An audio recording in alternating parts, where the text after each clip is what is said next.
Hər vaxtınız xeyir əziz izləyicilər. Deməli, bugün banan mürəbbəsi hazırlayırıq. Bunun üçün qazanımızı biraz isidib, içərisinə 1 stəkan şəkər tozu əlavə edib, yaxşıca əriyib karamel olana qədər qarışdırırıq. Dayanmadan qarışdırırıq. Qəhvəyi biraz daha tünd bir rəng alana qədər qəşəngcə qarışdırıb, daha sonra isə üzərinə 1 stəkan soyuq su əlavə edirik.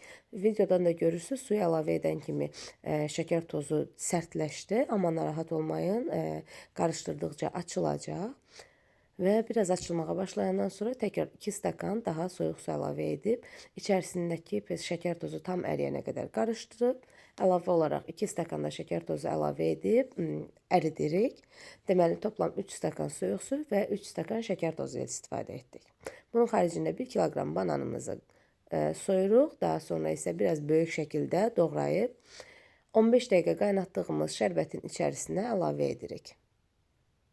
Görürsünüz, içərisində heç bir sərtlik qalmayıb və şəkər tozumuz tam əriyib 15 dəqiqə qaynayıb. Bananlarımızı qazanımıza əlavə etdikdən sonra 50 dəqiqə ərzində bişiririk.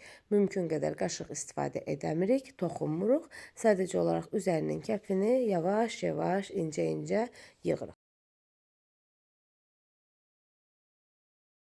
Beləliklə gördüyünüz kimi mürəbbəmiz tam şəkildə hazırdır. 50 dəqiqə təxminən bişdi.